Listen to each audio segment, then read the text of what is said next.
Commissioner, I have received 2 motions for resolution to wind up this joint debate. The debate is closed and the vote will be held tomorrow. The next item on the agenda is debates on cases of breaches of human rights, democracy, and the rule of law. Next debate on the agenda is post-election situation in Uganda and threats against opposition leader Bobi Wine. My first speaker is uno de los autores, el señor. Muchas gracias, President. Thank you very much, President.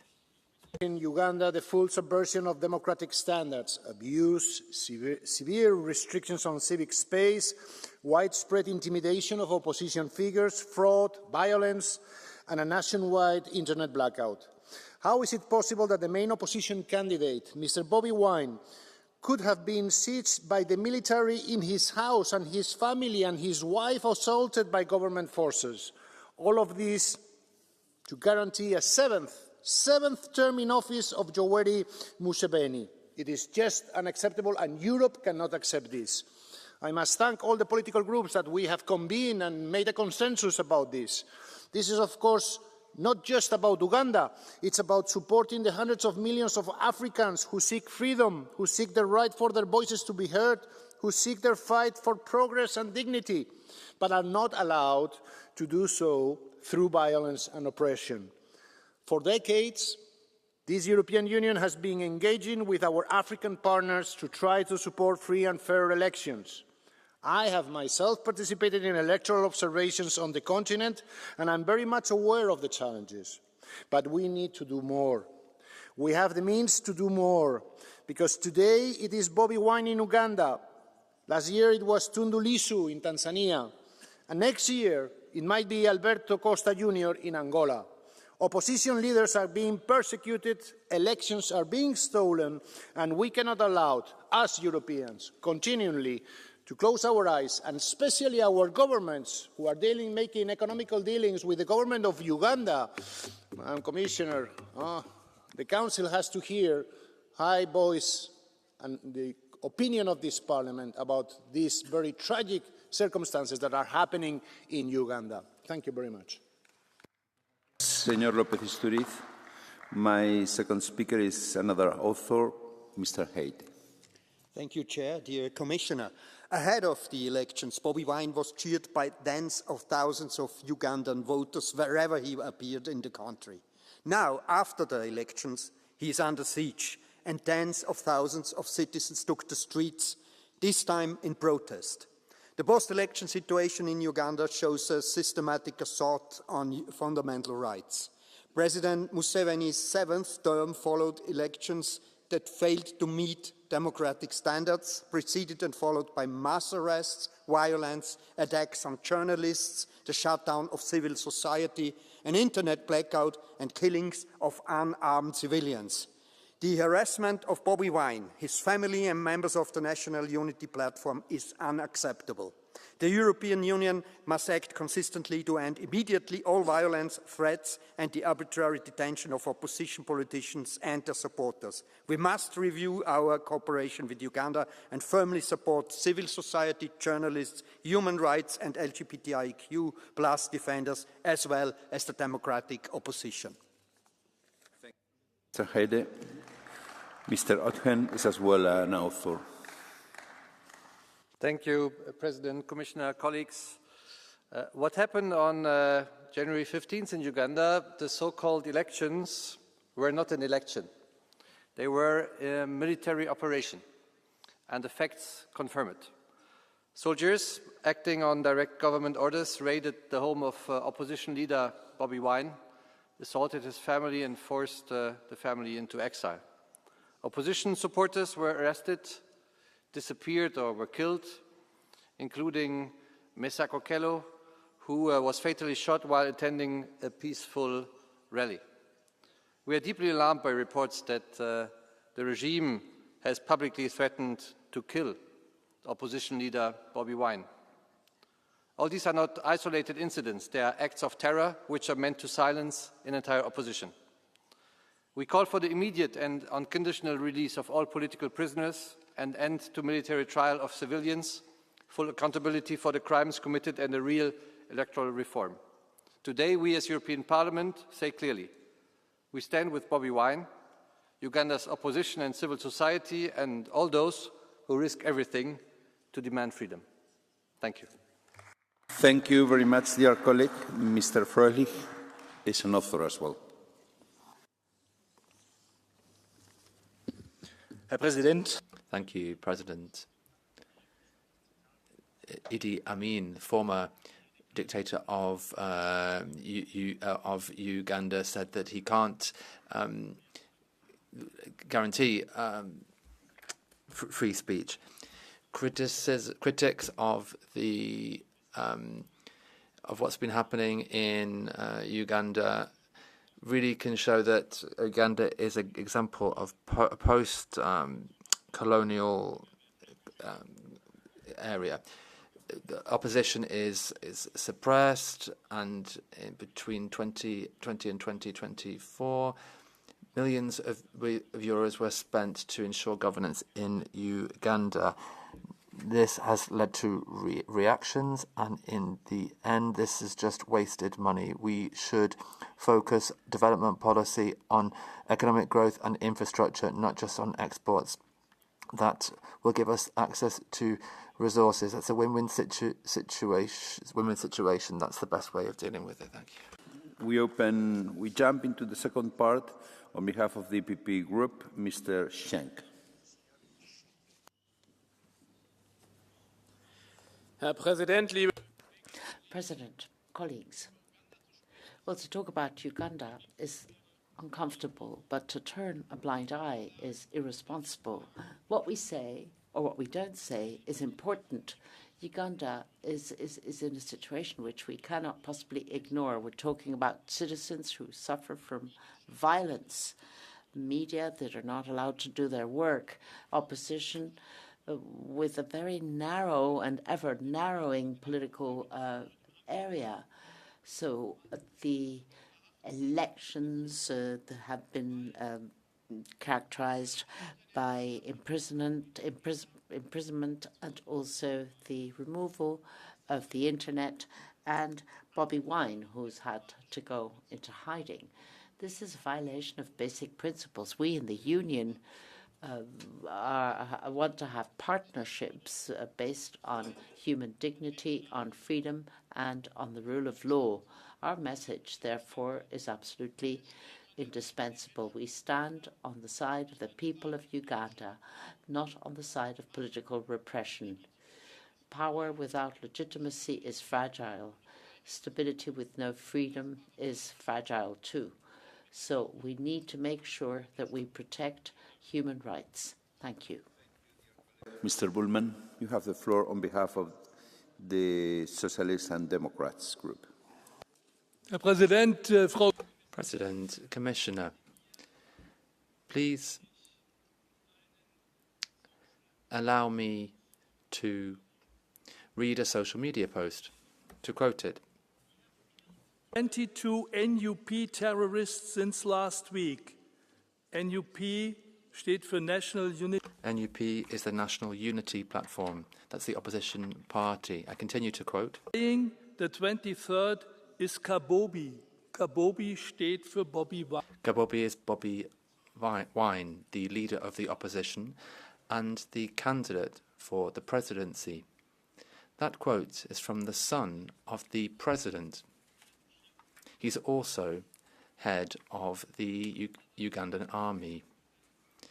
The post has now been removed, apparently because they fear an international reaction. I'm in favour of offering money to strengthen democracy. I'm in favour of protecting human rights through our cooperation. But this is completely unfair, what is happening, and I'm waiting for action from the Commission and the Council. The European Parliament is not going to let this go. My next speaker on behalf of the ESN group is Mr. Siskowski. Dziękuję bardzo, panie. Thank you, Chair, ladies and gentlemen. 40 years is a long time, And 40 years ago, the world was completely different. Diego Maradona was the best football player. Margaret Thatcher was the ruling person in the UK. Uganda has had the same president all the time, so no surprise people want changes. But for the 40 years, the president of Uganda did not change either.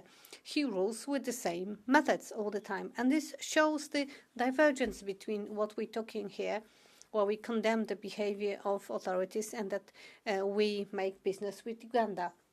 So here there is this discrepancy, because on the one hand we talk about it and indeed we invest there, and we have a policy which should be realpolitik, that is, we focused on business and raw materials.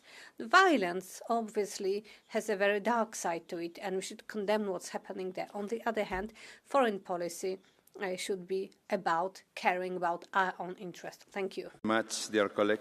I have 3 requests for the catch the eye. First one is Mr. Stier.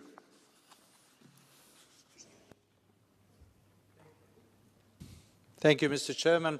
Well, the situation in Uganda is not only a problem for Bobi Wine. Of course, it is for him and his family. It's not only a problem for Uganda, for the country. We've seen that last year in Tanzania. We are fortunately seeing that in other parts of Africa. But this is also a failure for us. It's a failure of our development cooperation policy. Because I will remind that in the UN, SDGs, the 16th SDG is about good governance. And this is exactly what is lacking, for example, in Uganda. And then we are thinking, why is the case that for every euro that we are sending in our development cooperation, there are 10 times more euros that are evaporating in corruption in these countries. This is because there is no accountability, because the opposition is treated in that way, because we have presidents that are in the 7th mandate without any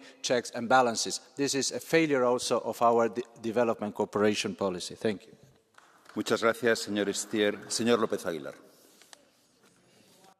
Dear Chair, President González Pons, Commissioner, more than 10 years ago, my first mandate is this European Parliament. I was a member of a EU electoral observation mission to Uganda, a country long tormented by oppressive, brutal regimes. Museveni was elected. So many years after, Museveni is still in place, but democracy has been eroded, human rights continue to be violated.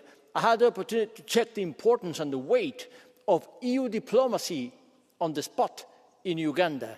So it summed up with the embassies of the member states, and we're still powerless in order to make the right point to bring about fair, credible elections in Uganda. Insofar, there is something we can do. It's make the case for human rights violated of the leaders of the opposition, so that the European message is still heard in Kampala, in Uganda, and all over the place, that we do care about those leaders of the opposition which are so unfairly prosecuted against. So please, Commissioner, take the message. Action is needed in Uganda, Kampala. Thank you. Muchas gracias, señor López Aguilar. Mr. Tinkinen, seat 210.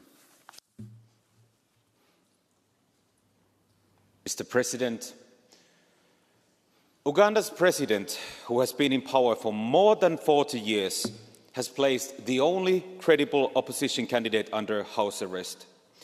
40 years in power, and challengers are put under house arrest. This is not democracy, it is criminal. Now listen to what the EU's official policy is at the same time regarding its support for Uganda.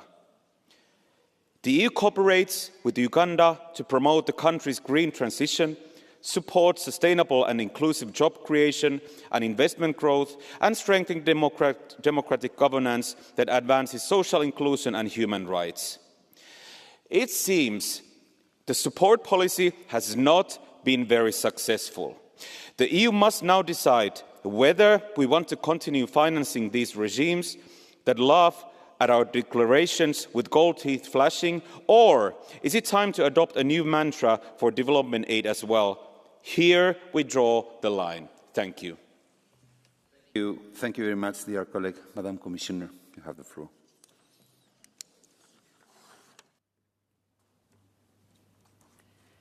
Honourable members, the European Union, through its delegation in Kampala and locally represented European Union member states, have been following closely the run-up to and the elections on January 15, 2026. These engagements included meetings with all political parties, including with the National Unity Platform, as well as with electoral bodies and with government and the leadership of the Ugandan People's Defence Forces. An EU-funded project focused on electoral violence prevention called Let's Talk Peace was launched ahead of the campaign, which was welcomed by stakeholders across political lines. A diplomatic watch by the EU delegation was carried out on election day, and the spokesperson of the European External Action Service issued a statement after the announcement of the results.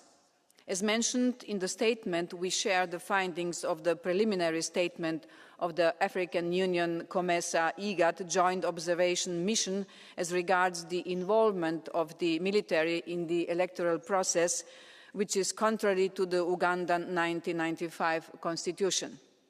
Furthermore, the internet shutdown implemented 2 days before the elections clearly limited access to information and freedom of association. We are also very concerned with the arbitrary arrests and suspension of numerous civil society organizations ahead of the elections. We call for investigations and accountability following the reports of death, violence and detentions of opposition politicians and human rights defenders, as well as for clarification of the current situation of Bobi Wine in particular. We call on all political actors to exercise restraint, to refrain from violence or incitement. The EU, despite the current challenges, will continue engagement with Uganda on a broad-based agenda based on shared interest and mutual respect, including on trade, critical raw materials. Our cooperation and humanitarian programs promote a Team Europe approach, exploring opportunities for transformative projects, including under the Global Gateway. At the same time, the EU, through an open dialogue with Ugandan authorities, will continue to advocate for the respect of human rights and democratic principles and to follow up on anti-discrimination measures. The EU will continue to stand by civil society organizations and support them in line with their needs and our values and principles. Thank you very much, Madam Commissioner. The debate is now closed. I have received 5 motions for resolution. They will be held tomorrow. The vote will be held tomorrow. Sorry. Next debate on the agenda is